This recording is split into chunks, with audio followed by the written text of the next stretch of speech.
ഫലസ്തീനികളെ സഹായിക്കാൻ ഇസ്രായേലിലേക്ക് കടന്നു കയറാൻ മടിക്കില്ലെന്ന് തുർക്കി പ്രസിഡന്റ് റജബ് തയ്യിബ് എർദോഗാൻ. ഇസ്രായേലിലേക്ക് അധിനിവേശം നടത്തിയാൽ എർദോഗാന് സദ്ദാം ഹുസൈന്റെ ഗതി വരുമെന്ന് ഇസ്രായേലും തിരിച്ചടിച്ചു.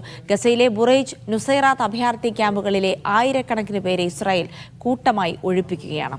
പി കെ സുഹൈലുണ്ട് ഇന്റർനാഷണൽ ഡെസ്കിൽ നിന്നുള്ള വിവരങ്ങൾ നൽകാനായി. സുഹൈൽ, ഈ യുദ്ധം, അതായത് ഫലസ്തീനും ഒപ്പം തന്നെ ഇസ്രായേലും നടത്തുന്ന യുദ്ധം, അത് രണ്ട് രാഷ്ട്രങ്ങളും മാത്രമല്ല ബാധിക്കുക എന്നുള്ളത് കഴിഞ്ഞ കുറേ നാളുകളായി നമ്മൾ പറഞ്ഞു വരുന്നതാണ്. ഇപ്പോൾ തുർക്കി കൂടെ വളരെ പരസ്യമായി തന്നെ ഗസയ്ക്ക് വേണ്ടി രംഗത്ത് വന്നിരിക്കുന്ന ഒരു സാഹചര്യം കൂടിയുണ്ട്. ഇപ്പോൾ എന്താണ് നിലവിലെ അവസ്ഥ? ഒപ്പം തന്നെ ഇസ്രായേൽ ആക്രമണം അത് അതേ രീതിയിൽ തന്നെ തുടരുകയാണെന്നുള്ള റിപ്പോർട്ടുകൾ കൂടിയുണ്ടല്ലോ.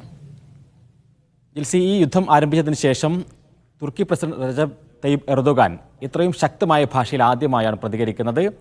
അതായത് ഫലസ്തീനികളെ സഹായിക്കാൻ ഇസ്രായേലിലേക്ക് കടന്നു കയറാനും മടിക്കില്ല എന്നാണ് ഇപ്പോൾ എർദോഗാൻ പറയുന്നത്.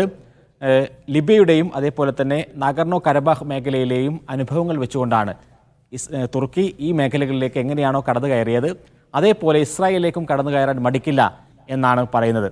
ഇപ്പോൾ ഈ പ്രസ്താവനക്കെതിരെ ഇസ്രായേൽ രംഗത്ത് വരികയാണ്. സദ്ദാം ഹുസൈൻ്റെ ചരിത്രം മറക്കരുത് ഈ എർദോഗാൻ എന്നാണ് ഈ ഇസ്രായേൽ പറയുന്നത്.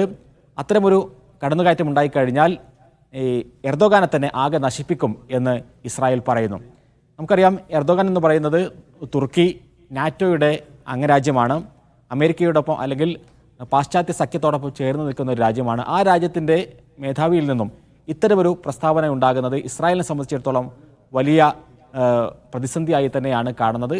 ഈ വാക്കുകൾക്കപ്പുറം എന്തൊക്കെ സംഭവിക്കും എന്നാണ് ഇനി നമുക്ക് അറിയാനുള്ളത്. അതോടൊപ്പം ഗസയിൽ കനത്ത ആക്രമണം ഇസ്രായേൽ ശക്തമാക്കിക്കൊണ്ടിരിക്കുകയാണ്. ഒരു ഭാഗത്ത് റോമിൽ വെടിനിർത്തൽ ചർച്ചകളെല്ലാം നടക്കുന്നു എന്ന് പറയുമ്പോഴും മറുഭാഗത്ത് അതിശക്തമായ ആക്രമണം നടത്തുന്നു. നുസൈറാത്ത്, അതേപോലെ തന്നെ അൽബുറൈജ് പോലെയുള്ള അഭയാർത്ഥി ക്യാമ്പുകളെ പൂർണ്ണമായും ഒഴിപ്പിക്കാനുള്ള ശ്രമങ്ങളാണ് ഇസ്രായേൽ നടത്തുന്നത്. ആ ഒഴിപ്പിക്കൽ ഭീഷണി ഒരു ഭാഗത്ത് നടക്കുമ്പോൾ മറുഭാഗത്ത് കനത്ത വ്യോമാക്രമണം ആ മേഖലകളിൽ തുടരുകയും ചെയ്യുന്നു. കഴിഞ്ഞ ദിവസങ്ങളിലാണ് ഖാൻ യൂനിസിനെ പൂർണ്ണമായും ഇസ്രായേൽ ഒഴിപ്പിച്ചത്. ആ രൂപത്തിൽ വിവിധ മേഖലകളിൽ കനത്ത ആക്രമണം തന്നെ ഇസ്രായേൽ തുടരുകയും ചെയ്യുന്നു.